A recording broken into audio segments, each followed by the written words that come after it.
something that was very interesting to me was that you came from the Philippines to the U.S. Yep.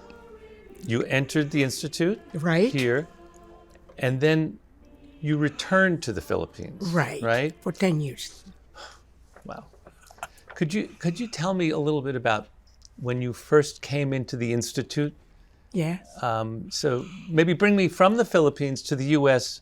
and then tell us about how you came into the Institute. Okay.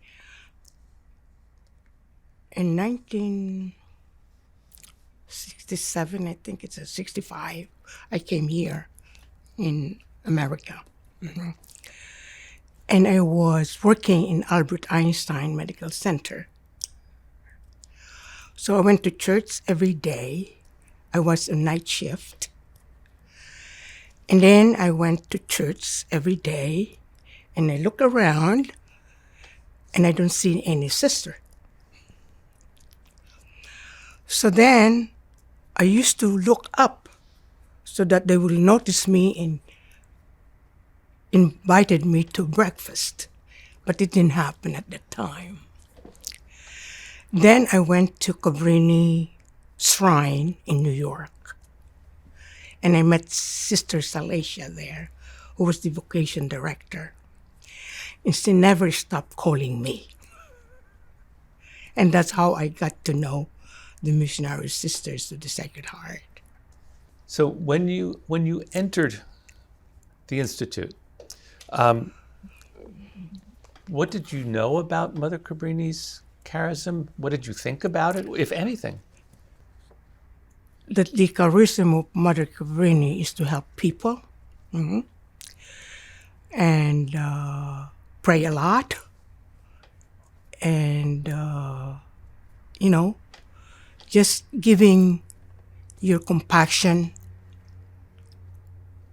and whatever that you can help the people. So that was when you first came into the Institute. That's right. What do you think about the charism now?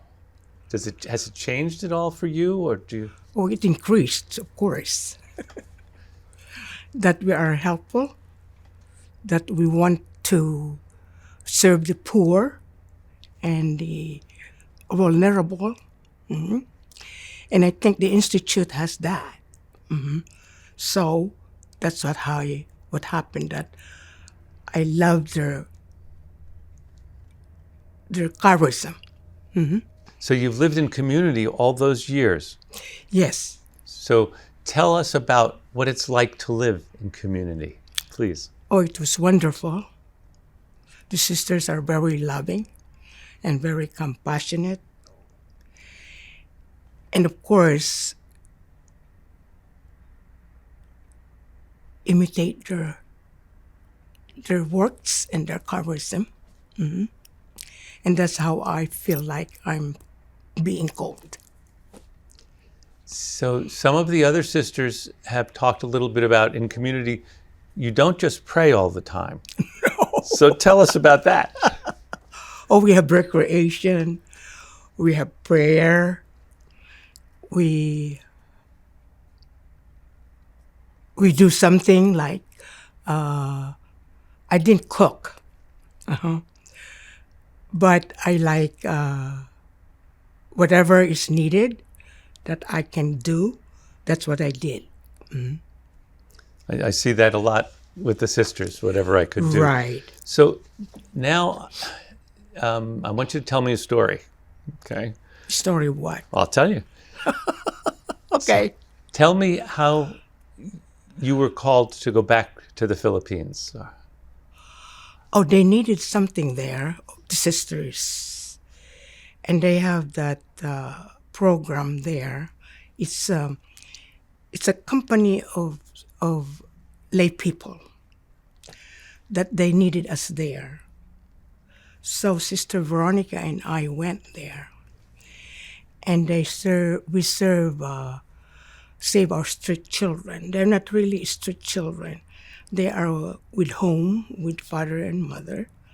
But we serve them a lot of programs, of skills to the mother.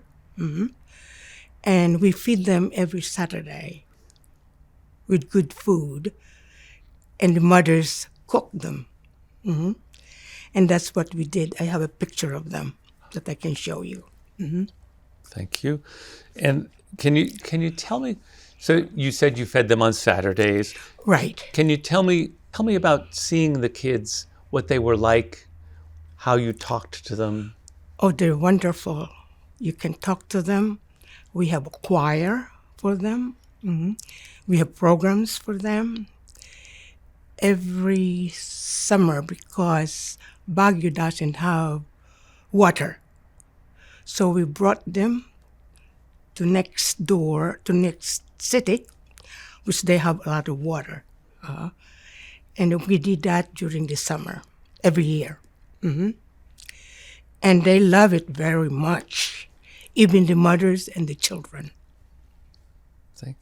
So can you describe a little bit about what their life was like? The kids, what did they do every day? And Well, they go to school. They went to school.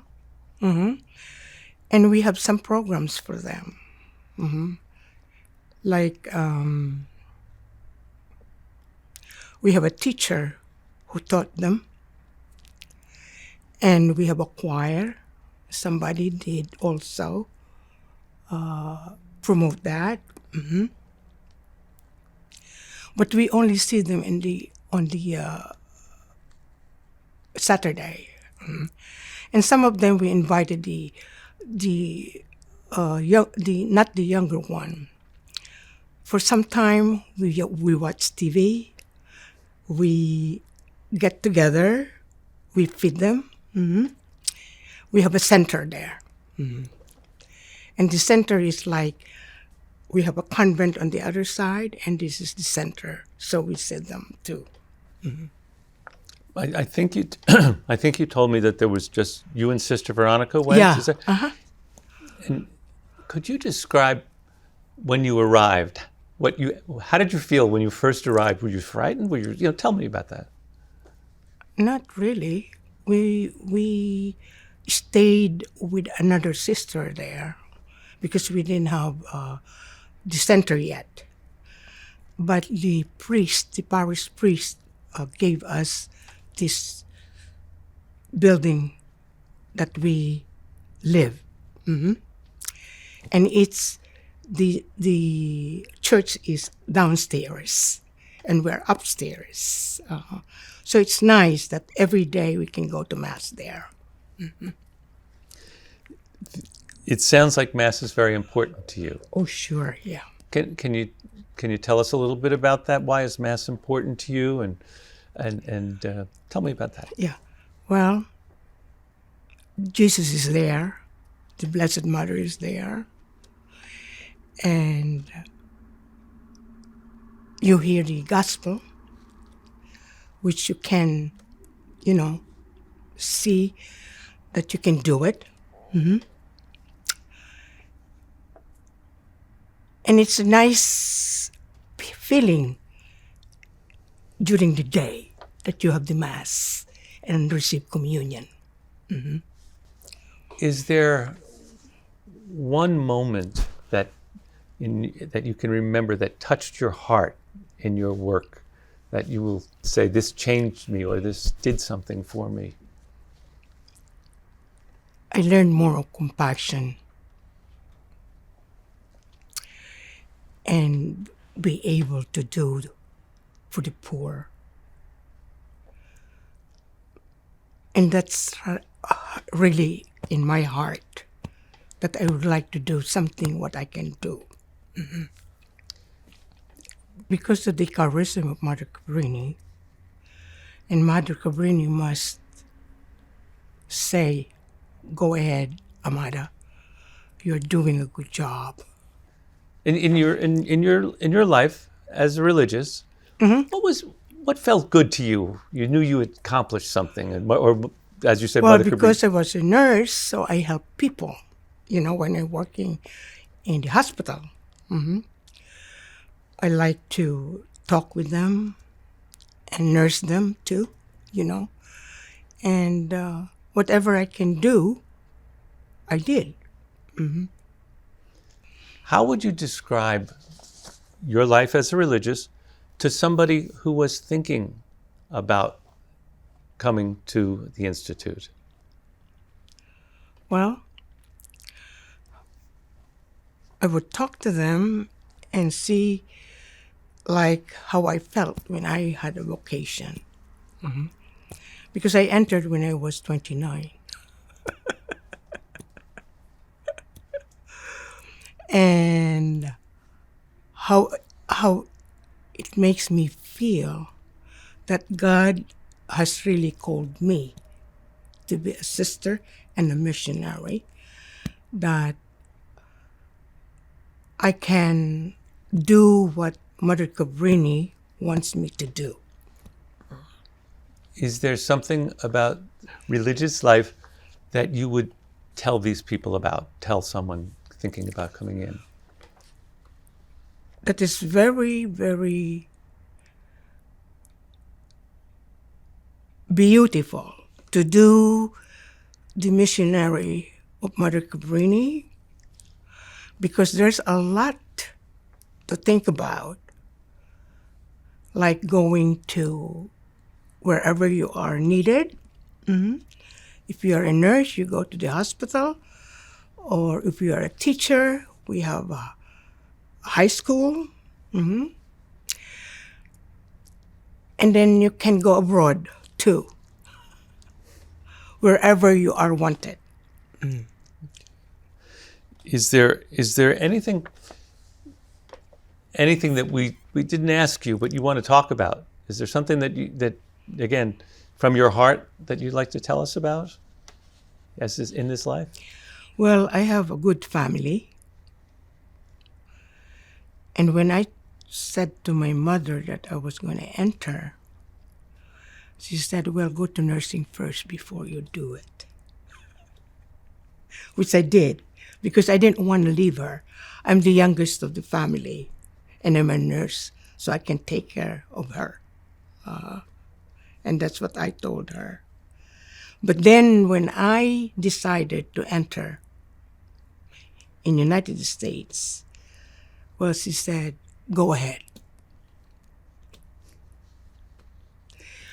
And then when my mother was 92, 93, that I was already in Baguio, and I was thanking the Lord that I was there when she died. And I went to go take care of her. And then she didn't die at that time. But then when she died, I was still in Baguio and was able to go to see her. That's my greatest gift that God has given me. I was so happy that I entered the Missionary Sisters of the Sacred Heart, because what I did was all the wishes of Mother Cabrini and God. How's that? We're done. Yeah. Ooh. But